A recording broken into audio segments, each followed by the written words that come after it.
Hello दोस्तों, आपका स्वागत है स्कॉलर लाइट में। जो लोग ये वीडियो पहली बार देख रहे हैं उनसे रिक्वेस्ट है कि आप हमारे चैनल को सब्सक्राइब कर लें। उसके बाद वीडियोस को लाइक करें, फिर कमेंट करें और अपने दोस्तों के साथ उसको ज़रूर बांटें। ज़्यादा से ज़्यादा वीडियोस को शेयर करें और लाइक कमेंट ज़रूर करते रहें वीडियोज़ को, ठीक है। जैसा कि आप लोगों ने पिछले पार्ट में बताया कि हाँ हमको हिस्ट्री के वीडियोस चाहिए हैं, तो उस हिसाब से मैंने हिस्ट्री की सीरीज़ चालू कर दी है। ये पार्ट 3 है हिस्ट्री का, एंशिएंट हिस्ट्री में इसमें आपको बता रहा हूँ। तो जल्द ही इस सीरीज़ को हम कंप्लीट करेंगे। पूरी हिस्ट्री में जल्द से जल्द कंप्लीट कराने की कोशिश करूँगा। फिर साइंस भी बचा हुआ है हमारा, साइंस को भी हम कवर करेंगे जल्दी। तो चलिए बात करते हैं इतिहास भाग 3। आज हम भाग 3 को डिस्कस करेंगे यहाँ पे। तो इसके अंतर्गत हम देख रहे हैं वैदिक सभ्यता। तो वैदिक सभ्यता एंशिएंट हिस्ट्री में अगर हम बात करते हैं प्राचीन भारत में, तो वैदिक काल का विभाजन जो है आपके 2 भागों में किया गया था। पहला था आपका ऋग वैदिक काल और दूसरा था उत्तर वैदिक काल। तो ऋग वैदिक काल का जो मतलब स्थिति या समय या काल माना गया है 1500 ईसा पूर्व से 1000 ईसा पूर्व माना गया है, और उत्तर वैदिक काल का जो माना गया है वो माना गया है आपका 1000 से 600 ईसा पूर्व। मोस्ट आईएमपी ये दोनों क्वेश्चन बनते हैं, दोनों क्वेश्चन पूछे जाते हैं। तो 1500 से 1000 के बीच में चला था आपका ऋग्वैदिक काल और 1000 से 600 के बीच में चला था आपका उत्तर वैदिक काल। तो ये दोनों डेट बहुत ही इंपॉर्टेंट हो जाती है, तो इसको आप ज़रूर याद कर लीजिए। बात करते हैं कुछ तथ्यों की। तो मैक्स मूलर के अनुसार जो आर्य थे, आर्यों का मूल निवास स्थान था मध्य एशिया। ये क्वेश्चन भी बहुत आईएमपी है, पूछा जाता है कि आर्यों का मूल निवास कहाँ था, तो वो मध्य एशिया को माना जाता है मैक्स मूलर के अनुसार। भारत में आर्य जो है सर्वप्रथम सप्त सिंधु क्षेत्र में बसे। यह क्षेत्र आधुनिक पंजाब तथा उसके आसपास का क्षेत्र था। तो आर्य सर्वप्रथम कहाँ बसे? सप्त सिंधु क्षेत्र, जो कि कहाँ पे था? पंजाब तथा उसके आसपास का क्षेत्र। देखिए सिंधु आ गया ना, तो सिंधु नदी आ गया, पाकिस्तान पंजाब कवर करेगा, ठीक। अब आर्यों का मूल निवास और विद्वानों के नाम से अगर हम देखें तो क्या बोल रहे हैं? मध्य एशिया की बात करें तो प्रो मैक्स मूलर के अधिक जो अनुसार बताया गया था उत्तर ध्रुव बाल Gangadhar Tilak, Austro Hungary McDonald, सप्त सिंधु प्रदेश डॉक्टर अविनाश चंद्र दास, जर्मन के मैदानी भाग प्रो पेनका, तिब्बत की बात करें तो दयानंद सरस्वती, और दक्षिण रूस की बात करें तो गार्डन चाइल्ड के द्वारा ऐसा विद्वानों के नाम बोले गए हैं। बात करते हैं अब हम ऋग वैदिक काल की, जिसका जो हमने डेट देखा 1500 ईसा पूर्व से 1000 ईसा पूर्व। तो अब ऋग वैदिक काल की हम बात कर रहे हैं यहाँ पे डिटेल में। तो ऋग वैदिक काल का क्या है? ऋग वैदिक आर्य कई छोटे छोटे कबीलों में विभक्त थे, ठीक है। तो ऋग वैदिक आर्य जो है कई छोटे छोटे कबीलों में विभक्त थे। ऋग वैदिक साहित्य के कबीले को जन कहा जाता था। ऋग वैदिक साहित्य में कबीलों को क्या कहा जाता था? आपको जन कहा जाता था। कबीले के सरदार को राजन कहा जाता था, जो शासक होते थे। बनी सी बात है, कबीला है उस पर शासन करेगा तो राजा ही होगा वो वहाँ का। तो कबीले के सरदार को क्या बोला जाता था? राजन बोला जाता था। सबसे छोटी राजनीतिक इकाई कुल या परिवार थी। तो ये क्वेश्चन पूछा जाता है कि ऋग वैदिक काल में सबसे छोटी इकाई, सबसे छोटी जो इकाई थी वो क्या थी? तो वो थी या तो कुल या आप परिवार बोल सकते हो उसको, ठीक। कई कुल मिलाकर ग्राम बनते थे। बनी सी बात है, कई कुल या परिवार मिला के गाँव बन जाएंगे आपके, जिसका प्रधान कौन होता था? ग्रामीणी। ग्रामीणी जो है उसका जो है प्रधान होता था। और कई ग्राम मिलकर विश्व बनता था, जिसका प्रधान विश्वपति होता था, ठीक। तथा कई विश्व मिलाकर जन होता था और जिसका प्रधान राजा होता था, ठीक। और यहाँ पे राजन से रिलेट मत कीजिएगा, राजन भी राजा ही है, लेकिन यहाँ पे राजन ही कहा जाता था कबीले को, सरदार को, इस वाले पॉइंट में। और इस वाले पॉइंट में जो जन है, जन को क्या बोला जाता था? उसके जो प्रधान को राजा। तो क्या हुआ भाई? कुल मिला के बने आपके ग्राम, ग्राम मिलाकर बना आपका विश्व, और विश्व मिलाकर बना आपका जन। तो ये सीरीज है, कुल, ग्राम, विश्व और जन। कुल में क्या है ना? कुल, ग्राम, फिर आया आपका विश्व और फिर आया आपका जन। तो ये आपको याद रखना है। अब बात करते हैं अगले की। तो ऋग्वेद में जन का 275 बार तथा विश्व का 170 बार उल्लेख हुआ है। बहुत ही आईएमपी लाइन है कि ऋग्वेद में जो जन है, जन का 275 बार तथा विश्व का 170 बार उल्लेख हुआ है। बात करते हैं हम सभा की, तो सभा समिति एवं विदत राजनीतिक संस्थाएं थी। तो सभा समिति मेनली आपको याद रखना है, सभा और समिति। अब क्वेश्चन ये पूछा जाता है इन दोनों में से कि फर्स्ट और सेकंड में बड़ा कौन सा है, सभा या समिति। तो इसको हम ऐसे याद कर सकते हैं कि देखिए समिति होता है छोटा या छोटी और ये होता है बड़ा। इसको कैसे याद रखेंगे, देखिए समिति तो हम लोग भी बना लेते हैं, ये चंदा समिति, वो समिति, छोटे मोटे लोग कुछ भी समिति बना लेते हैं। लेकिन सभा, राज्यसभा, लोकसभा, ठीक, तो ये बड़ी बड़ी चीजें हैं। तो सभा हमेशा बड़ी थी, समिति छोटी थी। परिवार जो है पितृसत्रात्मक था, जैसे कि हमने देखा था पिछले पार्ट में जो कि था हड़प्पा सभ्यता या इंडस वैली सिविलाइजेशन। तो उसके अंतर्गत हमने क्या देखा था कि वो जो था काल वो मातृ सतमातक था, यानी कि वहाँ पे जो है माताओं को या स्त्रियों को ज़्यादा महत्व जो है आपका प्रदान था। लेकिन यहाँ पे अगर हम बात करते हैं तो यहाँ पे आपका पितृ प्रधान या पितृ सत्तात्मक है। तो ऋग्वैदिक काल जो है पुरुषों का इसमें वर्चस्व था। समाज में वर्ण व्यवस्था कर्म पर आधारित थी। ऋग्वेद के 10वें मंडल, ठीक है, ऋग्वेद के 10वें मंडल में पुरुष सूक्त में 4 वर्णों ब्राह्मण, क्षत्रिय, वैश्य, शूद्र का उल्लेख है। तो ये क्वेश्चन पूछा जाता है कि ब्राह्मण या क्षत्रिय जो भी ये 4 कुल बताए गए हैं, तो पुरुष सूक्त का वर्णन कहाँ मिलता है, तो 10वें मंडल में मिलता है।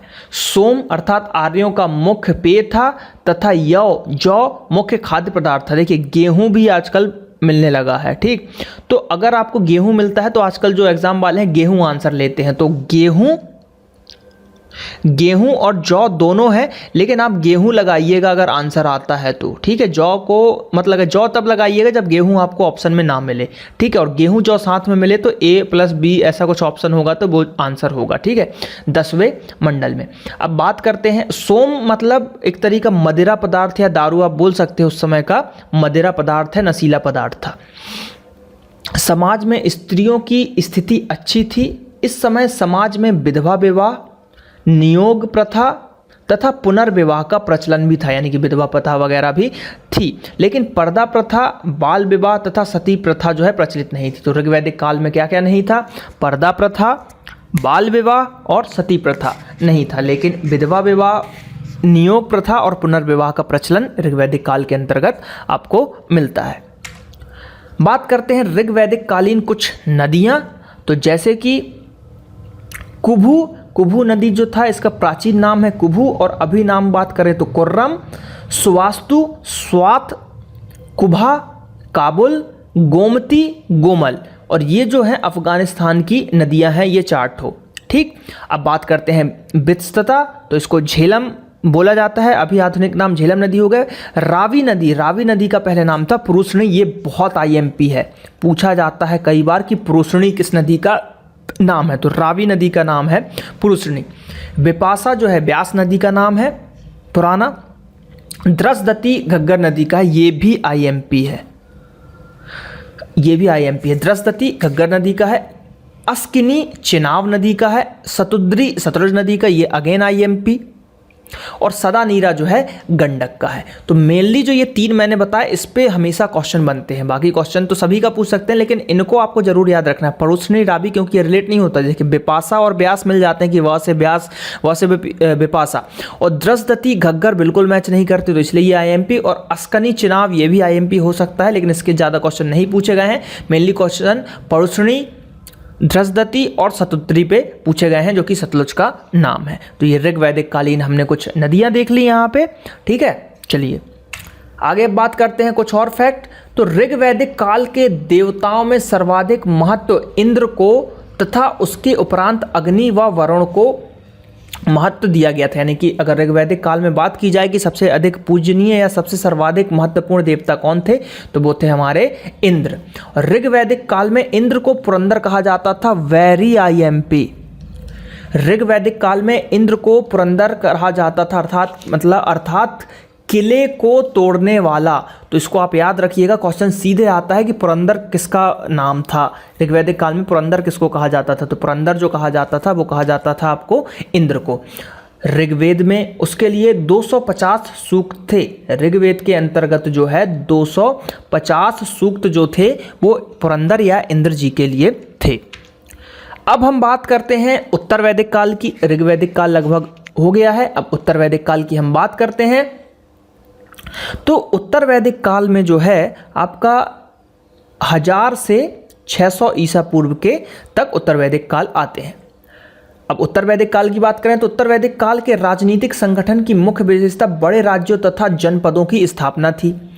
ठीक है, राजतत्व के दैवीय उत्पत्ति के सिद्धांत का सर्वप्रथम उल्लेख ऐतरेय ब्राह्मण में किया गया है। कहाँ किया गया? ऐतरेय ब्राह्मण में किया गया है। इस काल में राजा का महत्व बढ़ा, उसका पद वंशानुगत होता गया। उत्तर वैदिक काल में परिवार जो है पितृसत्तात्मक होते थे, संयुक्त परिवार की प्रथा विद्यमान थी, यानी कि जो है सब लोग मिलजुल के रहते थे। समाज स्पष्ट रूप से 4 वर्णों ब्राह्मण, क्षत्रिय, वैश्य, शूद्र में बटा हुआ था। वर्ण व्यवस्था क्रम के बदले जाति पर आधारित थी, कर्म के बदले जाति पर, और वहाँ जो ऋग्वैदिक काल में कर्म पे निर्भर थी और अभी यहाँ जाति में बदल गई है। स्त्रियों की स्थिति यहाँ पे अच्छी नहीं थी, उन्हें धन संबंधी तथा किसी प्रकार के राजनीतिक अधिकार प्राप्त नहीं थे। तो क्वेश्चन ये पूछा जाता है कि स्त्रियों की स्थिति किस काल में अच्छी थी या किस काल में अच्छी नहीं थी? तो अच्छी थी वो आपके उत्तर ऋग्वैदिक काल में और खराब थी उत्तर वैदिक काल में। देखिए ऋग्वैदिक काल का एक ट्रिक ऐसा है कि अच्छी अच्छी चीज़ें लगभग सभी ऋग्वैदिक काल में हुई हैं, तो आप उसको आप लगा सकते हो। खराब चीज़ उत्तर वैदिक में लगभग लगा सकते हैं आप। बात करते हैं जावालोपनिषद में सर्वप्रथम 4 आश्रमों ब्रह्मचर्य, गृहस्थ, वानप्रस्थ एवं संन्यास का जो है विवरण आपको मिल जाता है। किसमें? जावालोपनिषद में। ठीक है, धार्मिक या यज्ञीय कर्मकांडों की जटिलता आई आपकी उत्तर वैदिक काल में। इस काल में सबसे प्रमुख देवता प्रजापति या ब्रह्मा जी और विष्णु एवं रुद्र थे, यानी कि तीनों जो है ब्रह्मा, विष्णु, महेश, ये तीनों देवता थे। लेकिन प्रमुख देवता की अगर बात करेंगे तो प्रजापति ही आपको आंसर लगाना है। मेन ये है प्रजापति या फिर ब्रह्मा, लेकिन तीनों देवताओं को माना जाता था। इसमें इंद्र का ज़्यादा रोल काल नहीं था। लोहे के प्रयोग का सर्वप्रथम साक्ष्य जो है पूर्व उत्तर प्रदेश के अंतरन जी खेड़ा उत्तर प्रदेश से मिला। तो ये क्वेश्चन आईएमपी है कि लोहे का सर्वप्रथम प्रयोग के साक्ष्य कहाँ और कब मिले? तो लोहे का जो सर्वप्रथम साक्ष्य मिला वो हमको मिला उत्तर वैदिक काल के अंतर्गत। देखिए बनी सी बात है, आर्य आ चुके थे तो वो तलवार वगैरह भी लाए होंगे, तो लोहे की तलवार वगैरह, इसलिए लोहे का उपयोग यहाँ पे मिला। अब आश्रम में क्या है? श्रम धातु से व्युत्पन्न आश्रम शब्द का अर्थ परिवार अथवा उद्योग करने से है। इस प्रकार आश्रम में स्थान है जहां कुछ समय ठहरकर मनुष्य कुछ आवश्यक गुणों का विकास करता है और आगे की यात्रा के लिए तैयार हो जाता है। तो अब बात करते हैं, डॉक्टर प्रभु ने आश्रमों को जीवन के अंतिम लक्ष्य मोक्ष की प्राप्ति की यात्रा में विश्राम स्थल बताया, यानी कि मोक्ष की प्राप्ति के लिए जो आश्रम में हम विश्राम करते हैं। मनुष्य की आयु 100 वर्ष मानकर उसे 4 आश्रमों में विभाजित किया गया है। प्रत्येक आश्रम की अवधि 25 वर्ष निर्धारित की गई है। 4 आश्रम है, ब्रह्मचर्य आश्रम, गृहस्थ आश्रम, वानप्रस्थ आश्रम और संन्यास आश्रम। तो हम ब्रह्मचर्य आश्रम की पहले नंबर की बात करते हैं। तो यह जीवन की तैयारी, प्रशिक्षण, अध्ययन एवं अनुशासन का काल है, यानी कि कुल मिला के आप जिस समय पढ़ाई करते हो, जो अभी आपका काल चल रहा है, ब्रह्मचर्य काल होना चाहिए। इस अवस्था में युवक अपनी सारी शक्ति का संचय करते हुए विषय वासना से दूर रहकर श्रम एवं साधना में जीवन व्यतीत करता है। इस आश्रम का मुख्य उद्देश्य बालक को स्वावलंबी बनाना और गृहस्थ जीवन के लिए प्रशिक्षित करना होता है। गृहस्थ आश्रम की बात करते हैं तो इस आश्रम में व्यक्ति धार्मिक एवं सामाजिक दायित्वों को पूरा करने की ओर अग्रसर होता है, यानी कि धार्मिक और सामाजिक सभी चीज़ को करता है 25 के बाद। और आश्रम का प्रारंभ जो है विवाह के बाद होता है। इस आश्रम का प्रवाह यानी कि 25 के बाद आपकी विवाह हो जाएगा तो गृहस्थ जीवन आ जाएगा। इस आश्रम में मनुष्य संतानोत्पत्ति, अतिथि यज्ञ संपादन, अग्निहोत्र का संपादन सभी कार्य करता है। दान पुण्य जो भी है इस आश्रम में, यानी कि 25 से 50 साल के बीच में। ठीक, अब ये आपके 2 जो हो गए आपके ब्रह्मचर्य आश्रम और गृहस्थ आश्रम। उसके बाद अगर आगे अभी आपको बताऊंगा मैं वानप्रस्थ और सन्यासी जीवन के बारे में। देखिए यहाँ पे 3 ऋण भी बताए गए हैं, तो 3 ऋण को आप पहले देख लीजिए। 3 ऋण क्या है? एक होता है देव ऋण, एक होता है ऋणी ऋण और एक होता है पितृ ऋण। ये 3 प्रकार के ऋण बताए गए हैं। तो विभिन्न धार्मिक और याज्ञिक अनुष्ठानों द्वारा मुक्ति, वेदों के विधि पूर्वक अध्ययन द्वारा मुक्ति और धर्मानुसार संतानोपत्ति द्वारा मुक्ति। तो ये 3 ऋण हैं जिनकी इस तरीके से हम मुक्ति कर सकते हैं। 5 महायज्ञ माने गए हैं। पहला है देव यज्ञ, दूसरा है पितृ यज्ञ, फिर है उसका अतिथि यज्ञ, फिर भूत यज्ञ और ब्रह्म यज्ञ। तो यज्ञ के दौरान अग्नि में आहुति देना देव यज्ञ कहलाता है। पितरों को तर्पण या सम्मान देना वो पितृ यज्ञ कहलाता है। अतिथियों का समुचित सत्कार करना अतिथि यज्ञ कहलाता है। जीवधारियों का पालन करना भूत यज्ञ कहलाता है और वेद शास्त्रों का अध्ययन और स्वाध्याय करना ब्रह्म यज्ञ कहलाता है। तो ये मिसलेनियस क्वेश्चन यहाँ से बन जाते हैं कि भाई यज्ञ महायज्ञ कितने टाइप के होते हैं? तो 5 महायज्ञ होते हैं और 3 ऋण होते हैं, देव ऋण, ऋणी ऋण और पितृ ऋण। ठीक है, चलिए अब हम बात करते हैं वानप्रस्थ, जो कि 50 वर्ष की अवधि के बाद स्टार्ट होती है। तो मनुष्य का प्रवेश वानप्रस्थ आश्रम में होता है। इस आश्रम के अंतर्गत जो व्यक्ति का उद्देश्य धर्म और मोक्ष की प्राप्ति हेतु प्रयास करना था। इस आश्रम में प्रवेश के बाद मनुष्य काम एवं अर्थ से मुक्ति पा लेता है। सन्यासी जीवन की बात करते हैं तो यह 75 से 100 वर्ष के बीच में अवधि होता है। इस आश्रम में मनुष्य धर्म अर्थ काम के बंधन से मुक्त होकर मोक्ष प्राप्ति के लिए प्रयत्नशील होते हैं और वन में रहते हैं, यानी कि साधु वगैरह बन जाते हैं। बात करते हैं हम पुरुषार्थ चीजों की। तो पुरुषार्थ की बात करें तो पुरुषार्थ 2 शब्दों पुरुष और अर्थ से मिलकर बना हुआ है, जिसका अर्थ है विवेकशील प्राणी का लक्ष्य।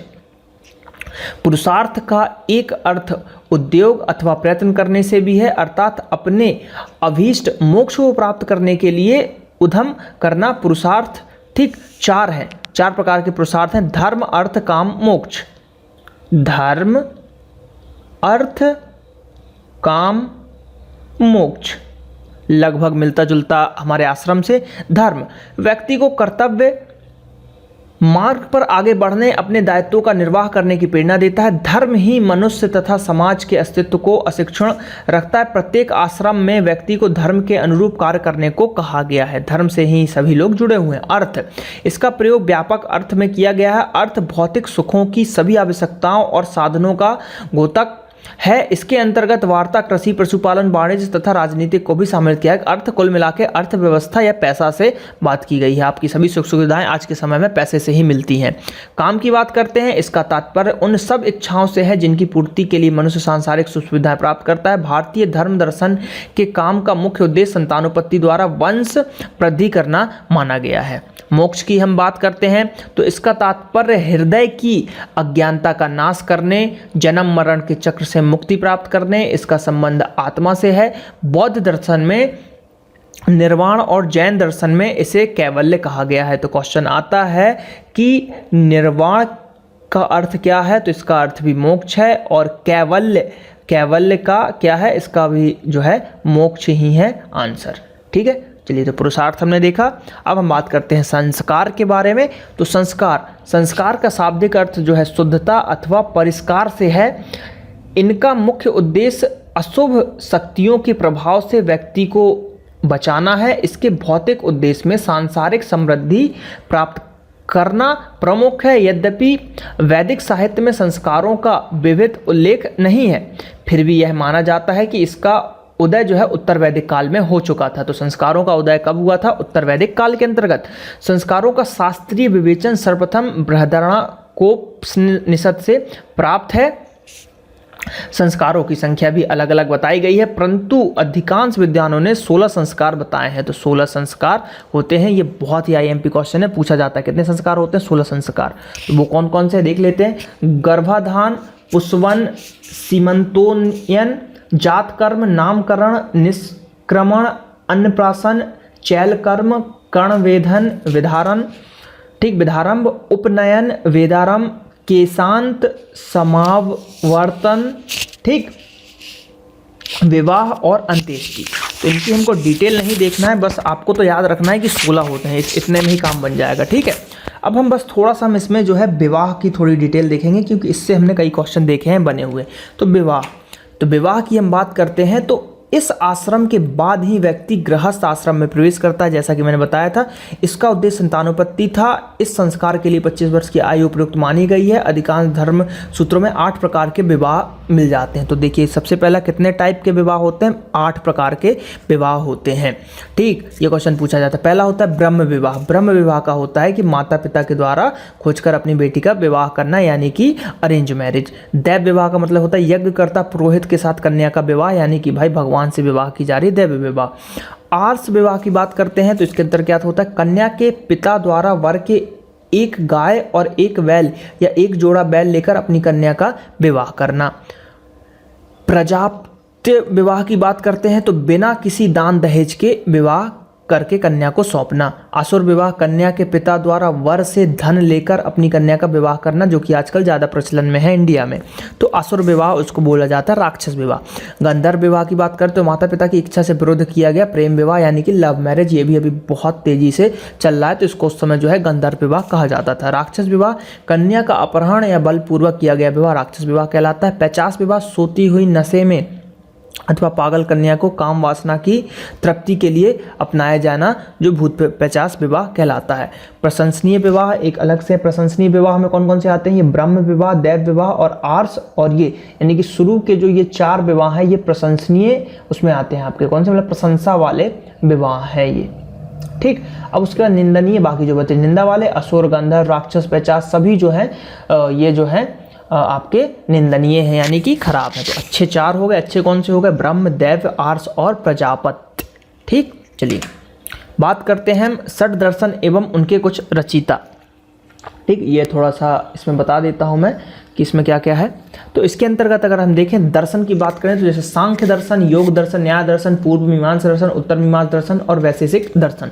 तो इनके जो रचयिता है, सांख्य दर्शन के रचयिता कपिल जी को माना जाता है, योग पतंजलि को माना जाता है, न्याय दर्शन गौतम को माना जाता है, पूर्व मीमांसा जैमिनी को माना जाता है, उत्तर मीमांसा जो है वादरायण को माना जाता है, और जो वैशेषिक जो है ये कणाद या उल्लूक को माना जाता है। तो ये बहुत आईएमपी। सांख्य दर्शन तो वेरी आईएमपी। सांख्य और आजकल योग भी, क्योंकि पतंजलि बहुत तेजी से रामदेव बाबा का प्रोडक्ट चल रहा है, तो सांख्य और योग बहुत आईएमपी है। तो सांख्य दर्शन जो है कपिल मुनि माने जाते हैं और योग के पतंजलि जो है ये तो माने ही जाते हैं। ठीक है, चलिए तो यहाँ पे जो है आपने ये पार्ट देखा। अगर आपको ये अच्छा लगा हो तो चैनल को सब्सक्राइब कीजिए, वीडियोस को लाइक कीजिए और ज़रूर उसको शेयर कीजिए।